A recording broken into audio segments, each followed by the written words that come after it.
There is a war happening inside of you. You don't see it, but you feel it every single day. It's in the hesitation before you speak your mind. It's in the comparison you make when you scroll through your phone. It's in the gnawing feeling that no matter what you achieve, it's still not good enough. This war is waged by a single invisible entity. It's not the voice you're using to listen to me right now. It's a different one. It's the ghost in your machine. The voice that has more power over your happiness and your success than any external circumstance ever will. It's the voice that whispers, "Don't even try, you'll only fail," just as you're about to take that big leap.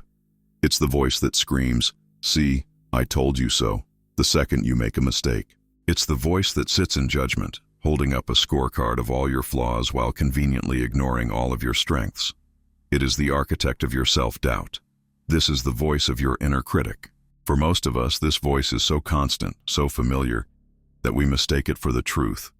We mistake its poison for our personality. We believe it when it tells us we're not smart enough, not attractive enough, not worthy enough of the love, success, and peace we deeply crave. We have allowed this inner narrator to write the story of our lives, and it has written a tragedy, a story filled with limitation, doubt, and fear. But here is the question that will change everything. What if that voice isn't you? What if it has never been you? What if it's just an old, corrupted piece of software? A program installed in your childhood by a stray comment, a past failure, or a society that profits from your self-doubt? A program designed with one primitive function, to keep you safe by keeping you small. If you are watching this video, it is because the real you, the powerful, limitless consciousness that you truly are, is ready to stage a revolution. You are here because you are ready to reclaim the throne of your own mind. And that is my promise to you today. The title of this video is not a vague hope. It is a plan of action. By the end of this session, you will not just understand this inner critic. You will be armed with a scientifically backed psychological tool to disarm it. We are not going to fight it. We are not going to argue with it. Fighting it only makes it stronger. We are going to do something far more radical. We are going to meet it with a force so alien to its nature, a frequency it cannot survive in, a power it has absolutely no defense against. Strategic, unconditional compassion. You will learn how to transform this inner critic from a harsh, tyrannical judge into a quiet, gentle guide. You will finally silence the noise so you can hear the signal of your own unshakable, undeniable, and absolute self-worth. Welcome to your daily Calmnergy dose. Let's begin the liberation. To win this inner war, you must first understand your opponent. But here's the secret. The inner critic is not your enemy. It's a misguided bodyguard hired when you were a child that was never told it could stand down. Let's go back to the origins of your brain's programming. You were not born with this voice. It was installed. As children, our survival is utterly dependent on connection, approval, and protection from our caregivers. To guarantee that connection, our developing brain creates an internal monitor. Its job is simple. Learn the rules of the tribe to avoid rejection.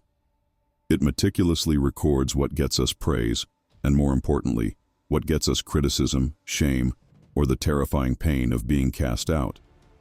This internal monitor is your inner critic in its original form. And its primary intention was never to harm you. It was to protect you. It learned a primitive but effective strategy.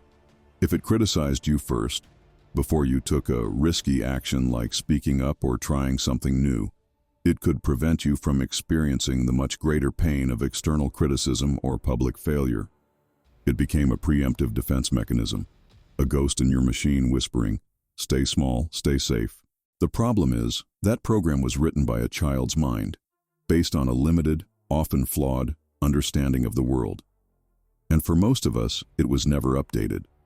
So now, as a capable, powerful adult, you are still running a security software that is decades out of date. It's a guard who is still protecting a 5-year-old child, blind to the incredible adult you have become. This internal conflict is where the feeling of being stuck comes from. And modern neuroscience shows us exactly what's happening inside your body when this old program runs. When you engage in self-criticism, you activate your brain's ancient threat defense system. Your amygdala, the brain's alarm bell, starts ringing. It floods your body with stress hormones like adrenaline and cortisol. This isn't just a feeling, it's a chemical state. It's the biological state of I am under attack, forcing you into fight, flight, or freeze.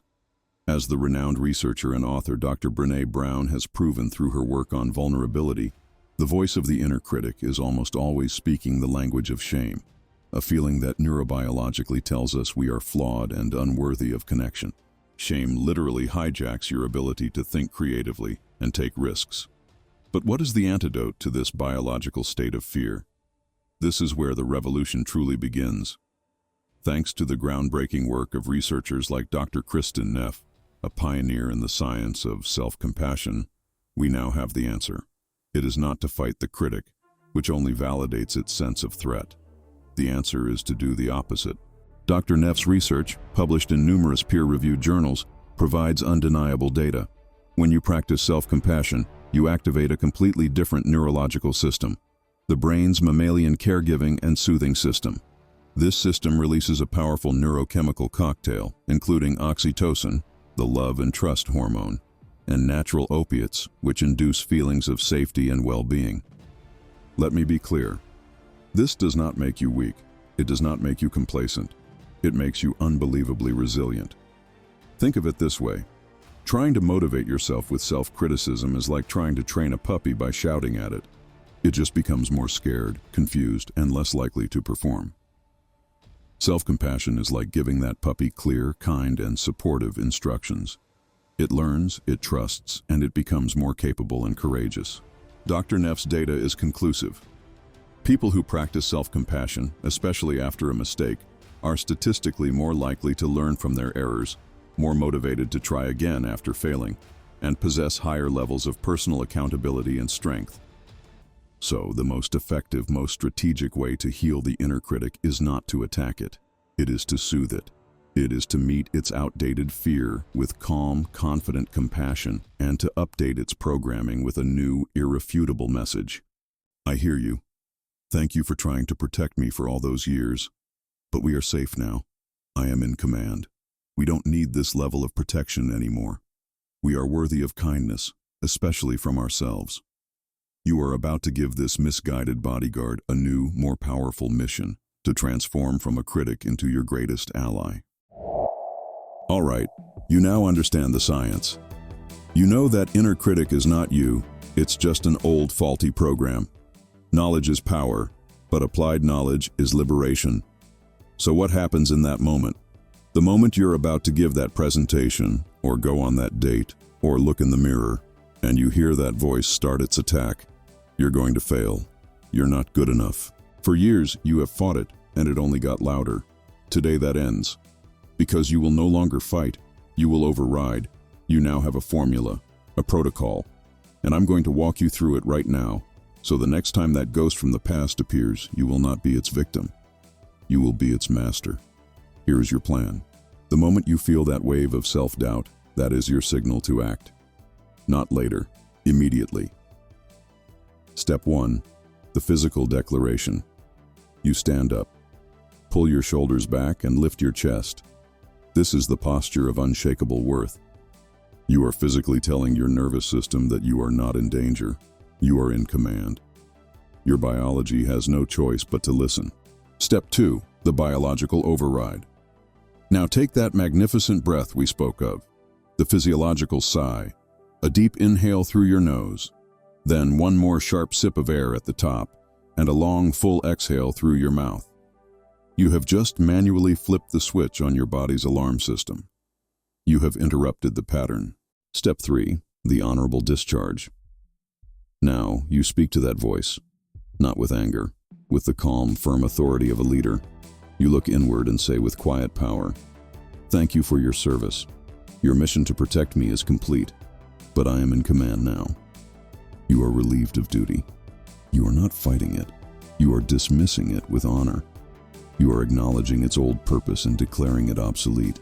Step 4. The new broadcast. The old frequency is now silent. It's time to broadcast the new one. This is not a request. This is a declaration of fact. With your shoulders back and that knowing, victorious smile on your face, you say the truth out loud.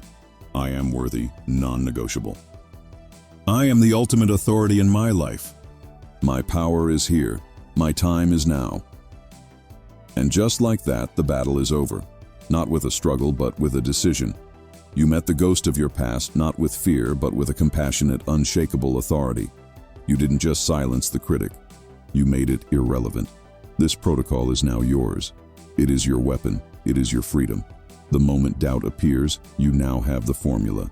You have the power to run this protocol and reclaim your state in under 2 minutes. You came here to find a solution. You didn't just find it. You embodied it.